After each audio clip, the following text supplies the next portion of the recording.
Hello, everybody. Today I'm joined by Abigail.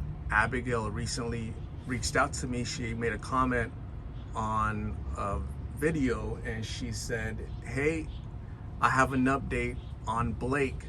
So I gave her my number. We were in contact, and here we are today to talk about that, to give you everybody an update. But first, I wanted to get to know you a little bit. You currently work for the state. And how'd you get started with that work? So I got started with working with the state through, obviously I went to Northern Arizona University. I got an internship with the state, and ever since then I've been working for the state for the last year and a half. And you help out families, Yeah, children? yeah. I work with families and children. I work specifically with reunification, helping fix families within the dynamic of making sure that children are safe and that the family is able to provide a very consistent household for the children. When you started college, you took business, but ultimately you switched your major because your passion is really for this line of work. Is that correct? Yeah. So I got into the field of social work basically when I was a kiddo. My mom was using Oxycontin from the ages of when I was 9 to about 13. And when I was 13 years old, my mom got arrested for selling drugs, and she was arrested for about 10 years. And I had to talk to many social workers throughout that time period of my mom being arrested, and I remember it was just a passion that grew of mine, that I wanted to be able to work hand in hand with families and children. So this is your way of helping kids that when you're in a situation? Yeah, I think from a young age I realized that children need to have some sort of voice, and I wanted to be able to give children the voice that they needed, because even though I was heard, I didn't know if I was always being stood up for in the way that I wanted to be stood up for. And I think it's important that children be able to share their experiences and share their side with someone who's willing to listen to them. In your field, since you're working with families and children, are you seeing that this epidemic of fentanyl, counterfeit pills, are affecting families, and you're seeing some of these families that are your caseload being affected directly by this? I mean, personally, I do see fentanyl in a lot of families, and what can be scary is some families don't even know when a person in their family is using fentanyl or any other sort of drug. They are completely clueless, not to their fault, but to the fact that it's something that can also be hidden, or it definitely does take over someone's life. It can help them lose their job, lose their housing, and then all of a sudden they're on the streets completely. Yeah. What you went through as a child, because Oxy at that time, that was most likely the prescription pills, but a lot of pills now are masked, so they call them perks or oxys, but they're really not. They're counterfeit, made to look like them. So, but how did that impact you, that addiction that your mom was battling? How did that impact you, especially with her being gone for so long? Overall, what did that do to you? Yeah, that's a really great question. Having your parent use any sort of substance, especially during that age of like 9 to 13, that's a huge time when you're growing, not only physically but emotionally as well. And I would say the biggest impact it's had on me is mental health.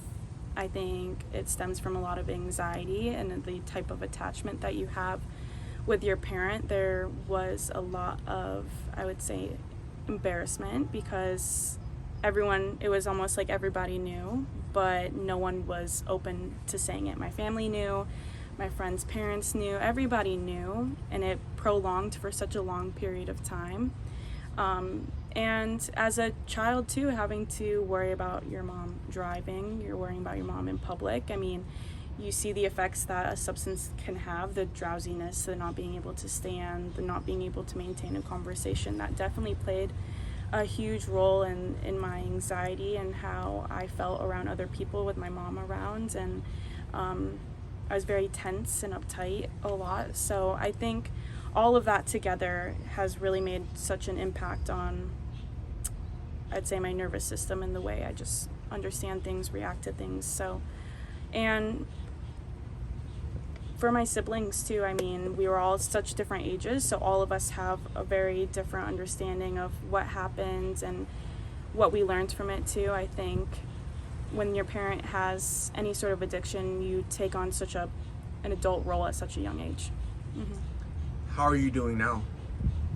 I'm doing better now, especially with the field that I work into. I have a better understanding of addiction, and I wouldn't say that I hold a grudge over my mom whatsoever. It's something that once you start, if you don't get the treatment sooner, it's something that's so hard to break the longer it gets pushed off.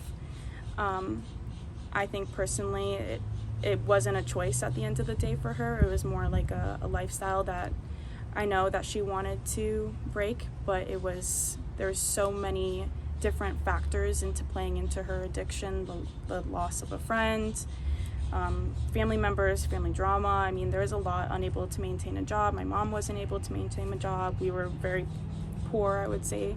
She was still able to provide for us in every single way possible. But I mean, it wasn't something that I know that she enjoyed doing at the end of the day. I feel like it was more of a lifestyle that she had to deal with. How's your mom doing now? Fantastic. Yeah, my mom, she was incarcerated for 10 years and she's gotten out and she's never relapsed. She has been doing absolutely great. She thrives every single day and she manages to make me extremely proud. You have a strong relationship with her now? I do. I have a very strong relationship with her. I talk to her every day. She's a huge role model for me, the way that she's been able to persevere from addiction to incarceration, maintaining the communication and the relationship that she had with her children. 10 years is a very significant amount of time to be incarcerated for. And the way that she made sure she wrote us for every birthday, called, letters. She got so creative and she maintained such a great connection with all of us kids while she was incarcerated. So she's doing amazing. Congratulations to your mom on reconnecting with you, being an amazing mom. You look so you have so much pride and joy, right? You're just beaming with the enthusiasm over your mom's success, and that's great to hear. Yeah. So you reached out to me because of Blake. What, you saw him recently? Yeah. What happened? Yeah.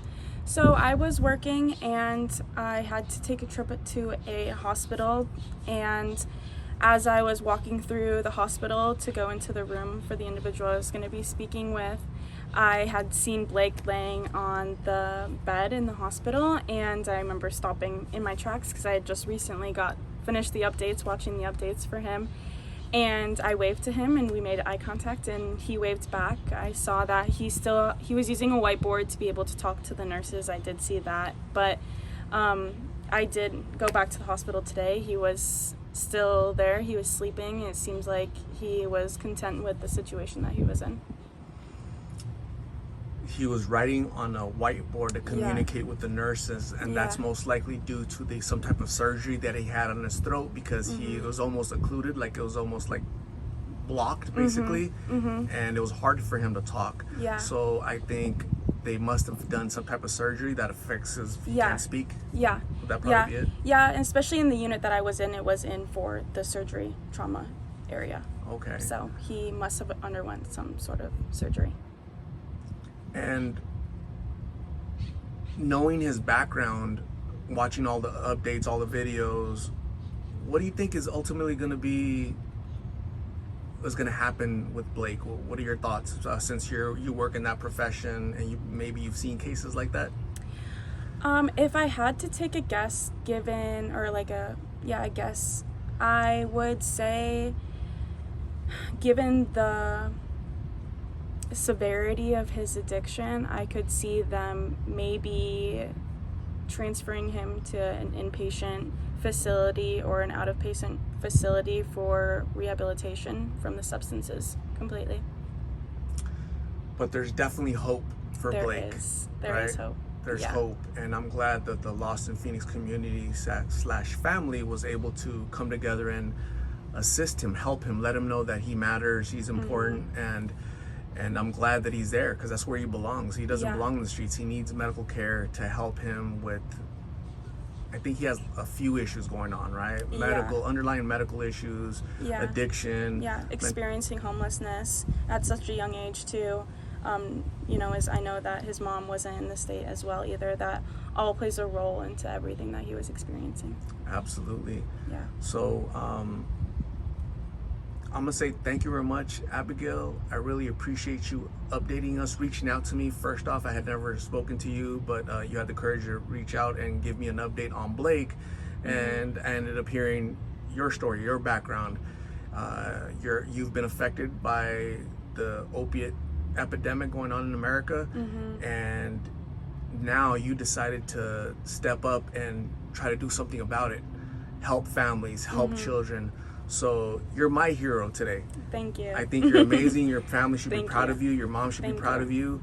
And I'm glad I got to know you, and I'm glad that you're part of the Lost in Phoenix family. Thank you. Because we need more advocates like you. We need more allies like you to be able to help, because you and I, we're doing the same thing, just from different lanes, right? Yeah. So again, thank you very much. I appreciate your partnership.